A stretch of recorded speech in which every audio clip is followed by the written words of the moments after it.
Dalam Bapa dan Putra dan Kudus. Amin. Bapa di surga, kami ucap syukur bahwa kami tidak pernah boleh takut terhadap apapun, terhadap siapapun. Karena Engkau selalu menyertai kami. Engkau menuntun kami. Engkau mengajak kami untuk mewartakan kabar gembira tentang diri-Mu tanpa takut apapun.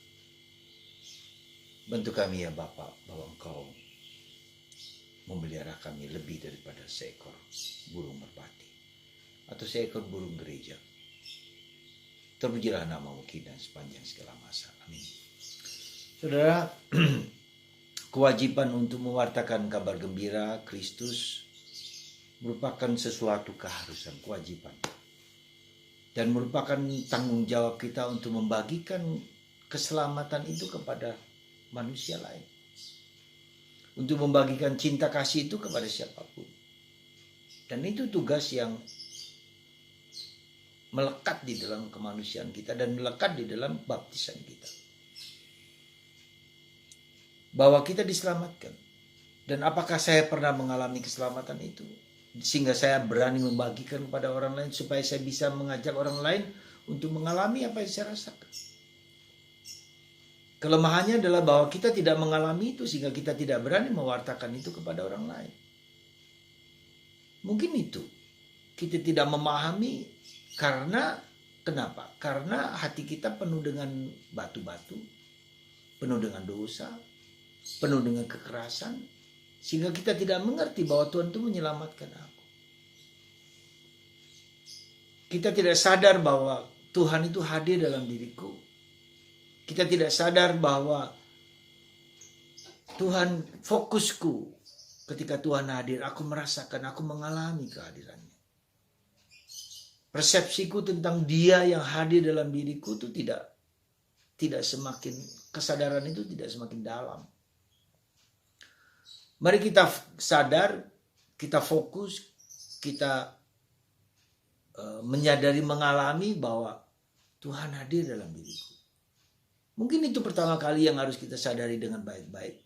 Ketika kita dibaptis, ketika kita di sakramen Krisma, ketika kita menerima tubuh dan darah Kristus, ketika kita berdoa, ketika kita diam, Tuhan Kau hadir. Aku menyadari, aku fokus pada kehadiran-Mu. Aku mengerti, aku faham Engkau hadir dalam diriku. Dan itu membuat aku damai, membuat aku tentram, sehingga kesadaran kita semakin lama semakin meningkat, semakin dalam. Bahwa Tuhan ada di mulutku, ada di pikiranku, ada di hatiku, ada di seluruh tubuhku, seluruh ragaku.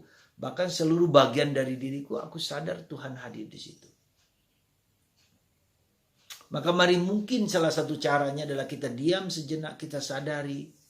Kita pegang tangan kita bahwa tangan ini adalah tangan yang menciptakan, yang diciptakan oleh Tuhan untuk kugunakan demi kebaikan. Pikiranku, perasaanku, ragaku, jiwaku, seluruh diriku adalah anugerah Tuhan yang kuberikan kepada orang. Sehingga kesadaran ini, jadi kesadaran itu penting. Ya, misal contoh, Anda mempunyai mobil Lamborghini, Ferrari, atau angkot. Beda nggak? Ketika Anda punya mobil angkot, ya untuk fungsi untuk membawa orang. Yang sama-sama fungsi semua membawa orang. Tapi ketika mobil itu mereknya Lamborghini atau Ferrari, saya punya sikap berbeda. Cara saya mengemudikan, cara saya bersikap, saya mengatakan pada orang lain. Tapi ketika saya mempunyai angkot, biasa aja. Jadi kesadaran itu muncul ketika ada sesuatu yang ditambahkan kepada kita. Kalau tadi saya menambahkan Ferrari atau Lamborghini atau Mercedes ke dalam diri saya merasa seolah harga diri saya bertambah. Seolah-olah, meskipun tidak cukup. Tapi saya menambahkan implan dalam tubuh saya.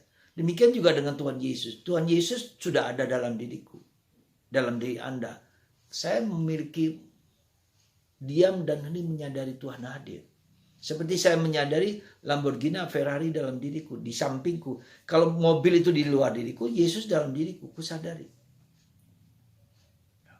Dan kalau Yesus ada dalam diriku, maka Yesus mengatakan, jangan takut, jangan cemas. Aku mendampingi, aku hadir bersamamu.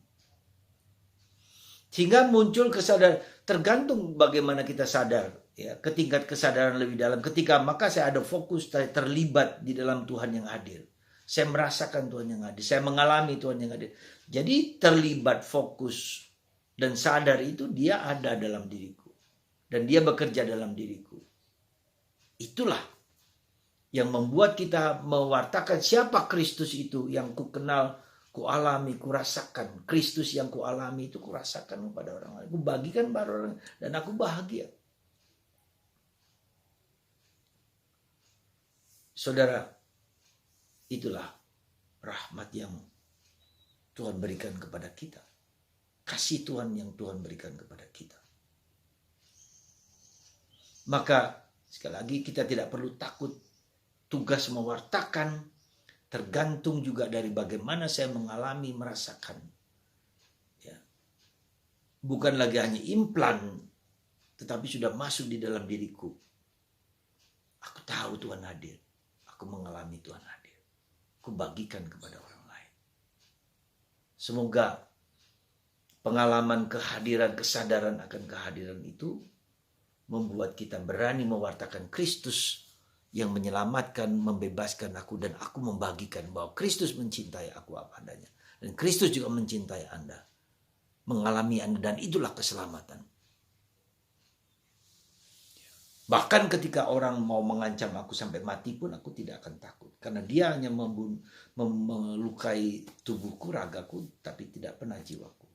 Maka dalam apapun, kata Paulus, tidak bisa dan tidak ada yang bisa memisahkan kita dengan Kristus. Karena Kristus ada di dalam jati diriku, dalam beingku, dalam hidupku.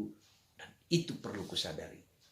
Semoga Anda duduk diam hening, menyadari, mengalami, untuk terus-terus meningkatkan kesadaran Anda lebih dalam, lebih dalam, lebih dalam. Karena Tuhan sudah ada dalam diri Anda, diri kita, diriku. Dan itulah mengapa kita melakukan kegiatan rohani. Mengapa kita melakukan pergi ke gereja. Mengapa kita lakukan doa rosario. Mengapa kita lakukan itu meningkatkan kesadaran kita. Semakin lama semakin tinggi, semakin tinggi, semakin dalam. Dan akhirnya yang kita sadari hanya Kristus yang tinggal dalam diriku. Tuhan memberkati Anda. Semoga kesadaran Anda akan Kristus hadir di dalam hidup Anda masing-masing. Bapa, Putra,